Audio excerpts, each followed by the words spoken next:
नमस्कार, मैं ज्योतिषाचार्य नयन कुमार झा। आइए आज हम एक कुंडली की डिफाइन करेंगे। ये कभी बहुत बड़े बिजनेसमैन थे, यानी कि इनकी बहुत बड़ी बिजनेस थी, आज भी बिजनेस का ही काम है, लेकिन काफी कर्जदार हैं और कर्ज इनका चुकेगा या नहीं चुकेगा, बिजनेस में ग्रोथ होगा या नहीं होगा, विदेश में बिजनेस से फैलाना चाहते हैं, इनकी क्या संभावना इनकी बनेगी। जैसे आप टीवी वगैरह का नाम सुने होंगे, तो इनका बहुत पहले ब्लैक एंड व्हाइट टीवी वगैरह का मैन्युफैक्चरिंग था।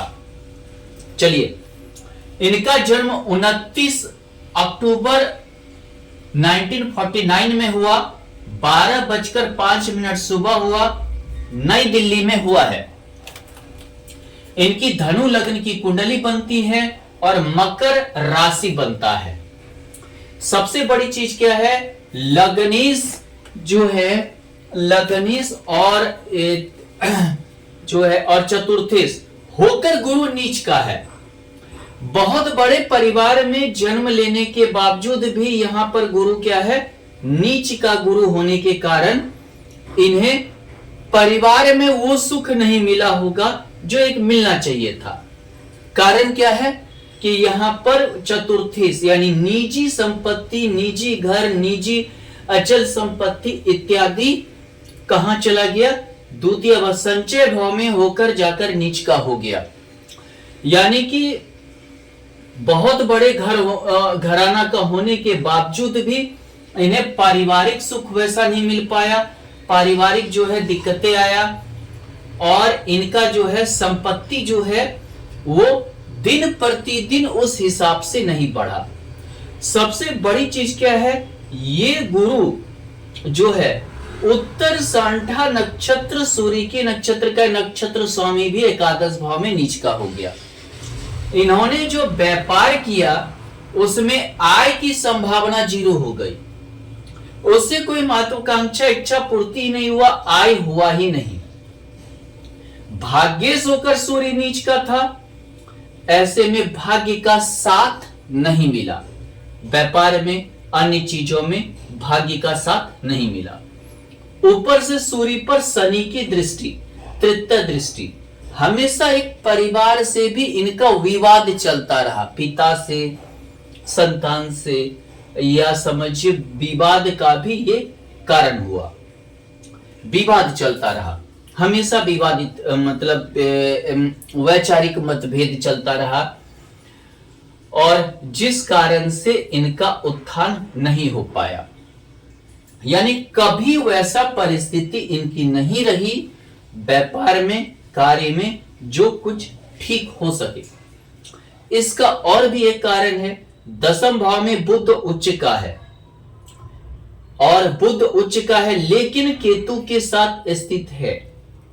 यानी कि ये चीजें क्या हुआ कि ये कोई चीज को एक बुद्धिमत्ता से ये कार्य नहीं किए, जो एक दिमाग लगाकर इन्हें कार्य करना चाहिए था वो केतु होने नहीं दिया। यानी केतु क्या किया, व्यापार का भी भाव होकर बुद्ध यहां बैठा था, यानी ये हर चीज में जो है उटपटांग डिसीजन के कारण इनकी व्यापार या समझिए कार्य, करियर, इनका दिक्कत हुआ। सही रूप से ये निर्णय नहीं ले पाए। यहां पर देखिए तो दशम में पाप कर्तरी योग में भी स्थित है। पाप कर्तरी योग क्या होता है, यानी कि दशम भाव के ठीक द्वादश में सूर्य पाप ग्रह होना, और उसके ठीक द्वितीय भाव में मंगल और शनि पाप ग्रह होना।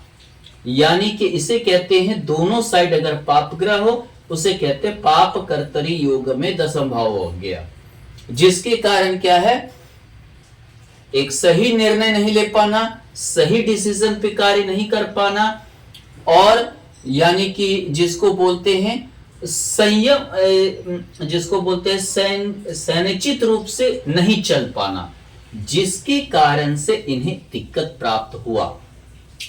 अब अगर हम इनकी बात करें तो इनका जो है यहां पर चलित कुंडली में देखें तो चलित कुंडली में मंगल नीच का हो गया है, द्वादश और पंचम भाव होकर यहां मंगल नीच का हो गया, और यहां पर नीच का मंगल होने के कारण क्या हुआ कि ये पंचमेश, यानी जो व्यापार में अचानक धन का सोर्स बनना चाहिए, यह शेयर मार्केट अप होना चाहिए इनका, या कोई और पैसा इनके व्यापार में लगाना चाहिए, वो मंगल नहीं होने दिया। यहां देखिए तो बुध और सूर्य आ गया यहां, हालांकि सूर्य अपने नीचता को चलित कुंडली में सूर्य और गुरु खत्म किया है, जिसके वजह से ये कंगाल नहीं हुए, जिसके वजह से धरातल पे नहीं आए, और यानी कि इनका कर्ज से या अन्य चीजों से चलता रहा, कुछ ना कुछ व्यापार, कुछ ना कुछ सरकार से रिलेटेड कार्य सूर्य देता रहा, सरकार से रिलेटेड कार्य ये करते रहे। उसके बाद देखिए यहां पर अगर हम नवमांश कुंडली को देखते हैं तो यहां भी गुरु नीच का है और सूर्य के साथ है, राहु के साथ है। यहां भी गुरु का नीच होना, यानी गुरु अपने महादशा में ही दिक्कत पैदा करना चालू कर दिया था, वो उभरने नहीं दिया। दूसरी चीज यहां देखें तो यहां पर जो है केंद्र में एक भी ग्रह नहीं है। नवमांश कुंडली, नवमांश कुंडली से हम जीवन साथी देखते हैं, वैवाहिक जीवन देखते हैं, भाग्य को देखते हैं। केंद्र में अगर एक भी ग्रह नहीं होने से केंद्राधिपति दोष लगता है, यानी आपके पास कितना भी धन हो, संपत्ति हो, आपको भोग होने नहीं देगा, आपको भोग नहीं होगा।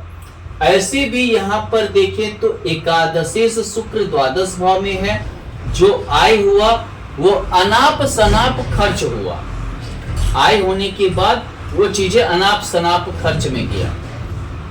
यहां पर देखें तो यहां पर जो है अगर आप देखें तो यहां पर भी चलित कुंडली में भी शुक्र एकादश होकर द्वादश हुआ, आय व्यय दोनों चीज इनका लगा रहा, उसमें जो है हमेशा आय व्यय होता रहा।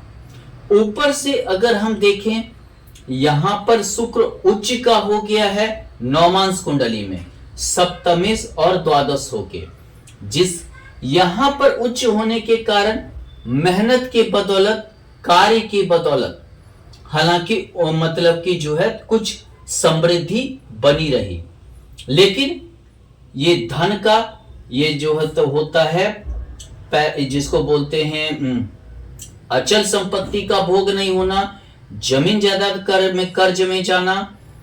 यहां देखें तो यहां पर ये खाली भाव है, यानी कि व्यापार का भाव भी कहते हैं, ये दिक्कत में होना, लेकिन यहां पर सप्तमेश पंचम भाव में है, यानी कि ज्यादा दिक्कत नहीं हुआ केंद्र त्रिकोण में होकर। लेकिन देखें तो बुध वर्गोत्तम है कुंडली में। वर्गोत्तम कहने का अर्थ होता है नवमांश कुंडली में और लग्न कुंडली में सेम घर में होना, यानी दोनों में उच्च का बुध है, वर्गोत्तम है। इनकी बुध की महादशा चल रही है। बुध की महादशा 15 फरवरी 2013 से चल रहा है, जो 16 फरवरी 2030 तक चलेगा।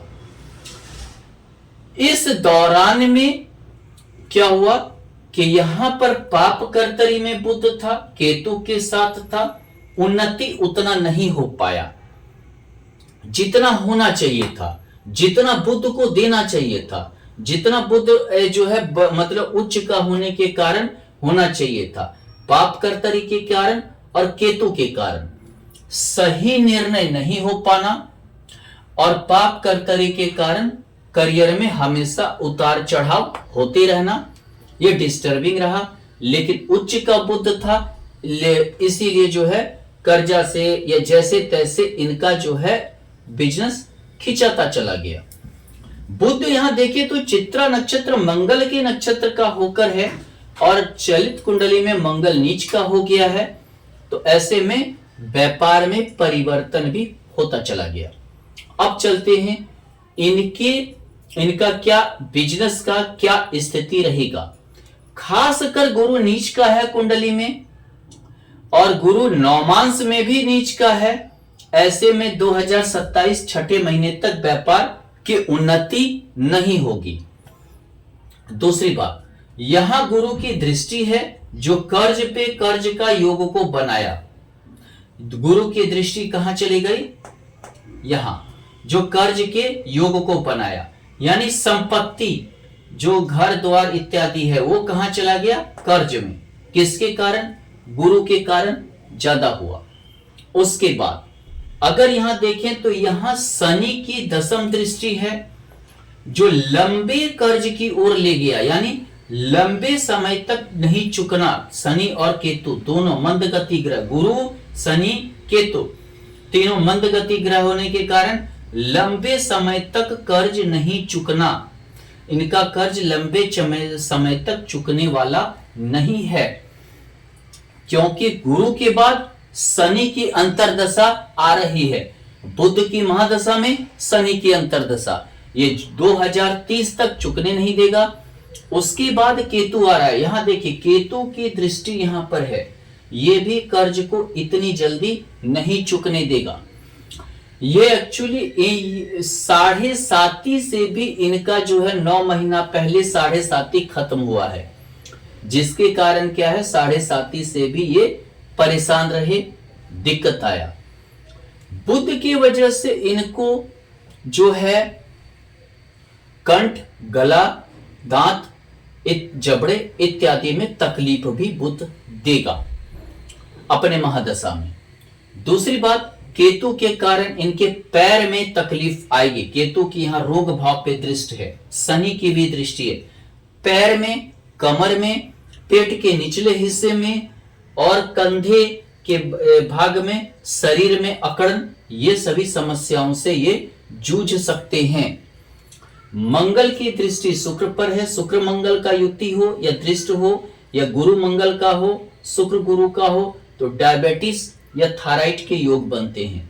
गुरु थायराइड देता है, यहाँ पर दृष्ट है और यहाँ शुक्र भी दृष्टि डाल रहा है। ऐसे में डायबिटीज या थायराइड के इत्यादि के भी इन्हें योग हो सकते हैं और इसके कारण भी परेशानी इन्हें रहेगी।